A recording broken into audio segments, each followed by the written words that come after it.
So vitamin D is essential for healthy bones, joints, blood, and also to support our immune system. Now, our body can produce its own vitamin D. It's quite famously known as the sunshine vitamin. So when our skin is exposed to ultraviolet light from the sun, we can produce vitamin D. But it's pretty well known that in this country, we don't get enough sun to produce an adequate amount of vitamin D. Or in a lot of countries where we do get enough sun to produce vitamin D, such as Australia or India as two prime examples, we cover up or we stay indoors or we use sunscreen because it's just too warm. So it's a bit of a mismatch that you don't necessarily need to get a lot of sun and automatically have vitamin D. Often we just don't anyway. And what is the difference between vitamin D2 and vitamin D3? Vitamin D3, which is cholecalciferol, that is the form of vitamin D that the body uses. Whereas vitamin D2, which is ergocalciferol, is an analogue. What I mean by that is the body needs to convert that ergocalciferol into cholecalciferol, D3, so D2 into D3, to be effective. The problem is with D2, that conversion rate is pretty low.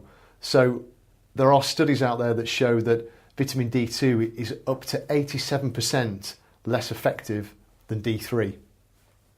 Now, traditionally, vitamin D2 was known as the vegetarian vitamin D option. So vitamin D3 was from animal, D2 from plant source.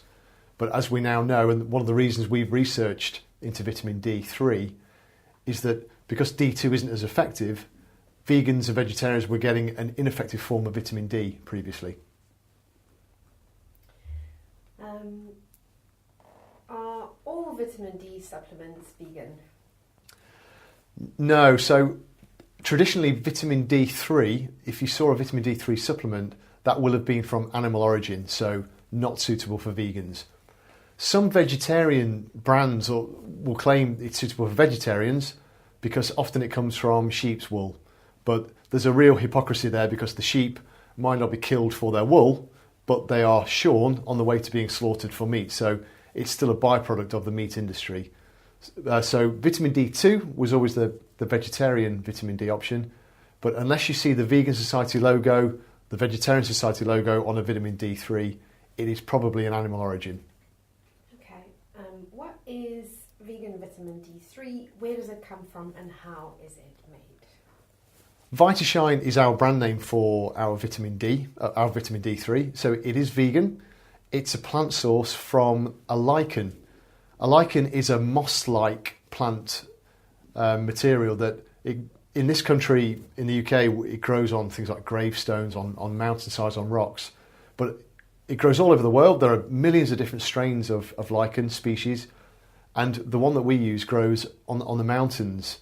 And what we found is that at specific locations and specific altitudes, a certain lichen strain will produce enough vitamin D3 that we can harness and actually use in supplements. What else is in Vitashine other than vitamin D3? That's all, really. So Vitashine, in terms of the spray that we sell, it's just our vitamin D3 from lichen, and we just put it into a carrier, which is medium chain triglyceride, or MCT, which is just a very simple triglyceride from coconut oil, completely inert. Or in the tablets that we sell, it is just the Vitashine vitamin D3 with the materials needed to form the tablet. Literally nothing else in there. How will vitamin D help me?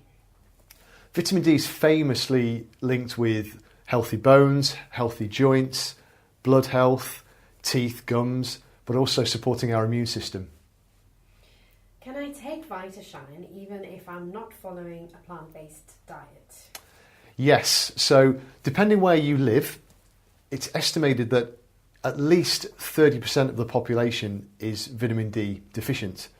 In fact, in some regions of the UK, it's as high as 70%. We know that in much of Australia is at least 60% deficient.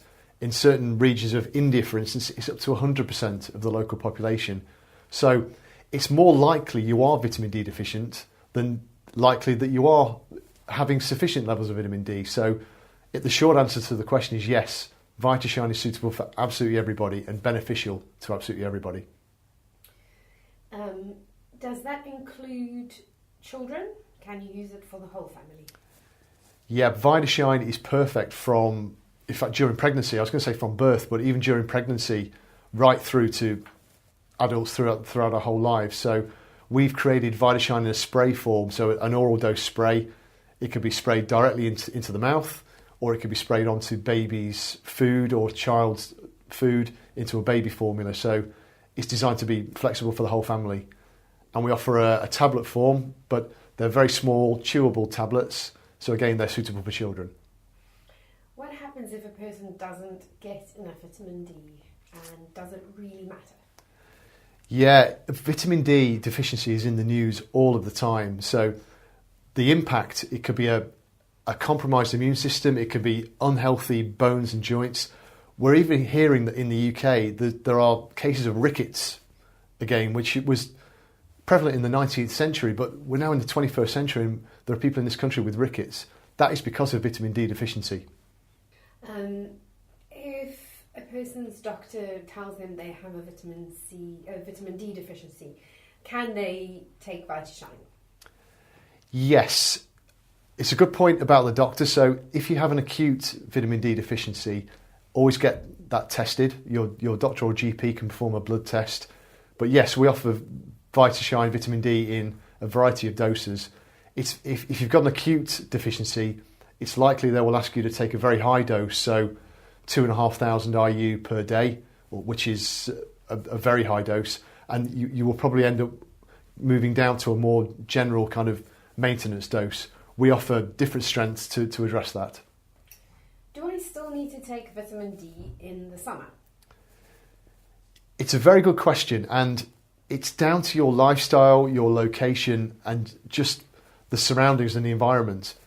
I mentioned earlier that Australia, for instance, we live in the UK here, but in Australia they get far more sun and far warmer climate than we experience here. Yet there's at least 60% deficiency in vitamin D in the population there. It's because people cover up, or when they don't cover up, they're using sunscreen. So they're blocking or reducing the skin's own ability to produce vitamin D naturally. So the answer to the question is yes, vitamin D naturally is more of an issue deficiency-wise in the winter, but it's an issue all year round.